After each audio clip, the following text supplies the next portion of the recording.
Whenever possible, the actual witnesses and police officials have participated in recreating the events. What you are about to see is not a news broadcast.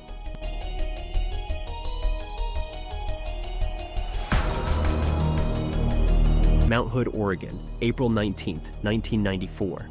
The peaceful beauty of an alpine spring is shattered by a manhunt. 25 volunteers are on the ground. In the ERAs, a helicopter equipped with a sophisticated thermal imaging system called EFLER, forward-looking infrared near their target and underground.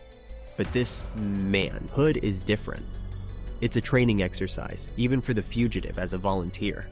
A stand-in is at work for the elusive legendary creature known as Bigfoot, Yeti Sasquatch. No matter what this beast is called, many believe that if he exists, he is a missing link between ape and human. The training exercise was sponsored by an Oregon-based group, the Bigfoot Research Project. Peter Byrne, noted adventurer and world explorer, hedges the project. Attempts to document Bigfoot has so far been sketchy. There are several crude home movies and videos purporting to show the creature in the wild, and there are dozens of plaster casts and photographs showing large humanoid footprints.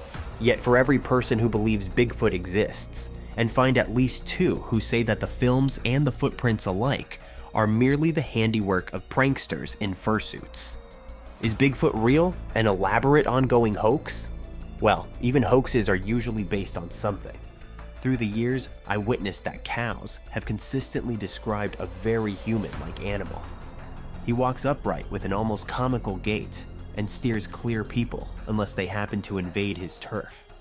But even those who claim they run across Bigfoot say he's a harmless, if somewhat scary-looking giant.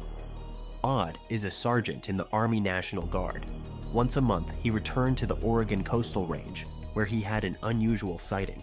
But on maneuvers that 1993 cross a ravine, I can distinctly see three large black figures. I would estimate the largest one to be between 8 and 9 feet.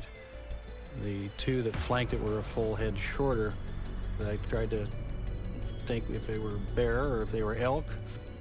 And then when I saw them shuffling back and forth, I could verify who had walked up to me and said, "Sergeant East, did you see what I saw down at that second rock quarry?" And not to be made a fool, I said, "Well, I don't know, what did you see?" He followed with, "Well, for lack of a better word, what I saw were three large, hair-covered big feet." Is one of our theories that they are nocturnal, and that when they're seen in the daytime, it's a result of disturbance of some kind. In this case, there was a National Guard exercise with explosions, and immediately after the explosion, three of these things were seen. They were seen by him, seen by another man, and he gave us a description and a very credible story. 1 month after Todd's sighting, two women were driving on a remote country road 100 miles away when they had a much closer encounter. The driver agreed to speak with us in silhouette. We had just come around a bend in the road when I saw movement, and I slowed down for the anticipation of something crossing in front of me. And that's when it stood up and moved across the road, without one looking at us, and disappeared. We couldn't make any sense of what we saw. It was very close to a human, but yet it wasn't. There was no visible signs of clothing, shoes, jacket, hat. There was no neck. The arms were very long and swinging with the movement. We had the opportunity of interviewing both of the ladies, and we found the story very credible. We saw some signs that were something across the road and about 300 yards into the forest.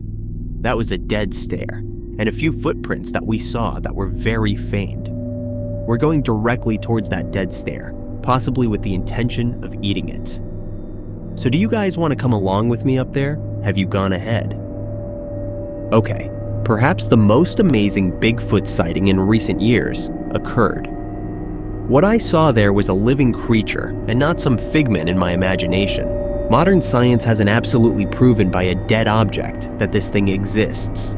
But I tell you quite frankly, I've seen one I know exists, and there is no doubt in my mind.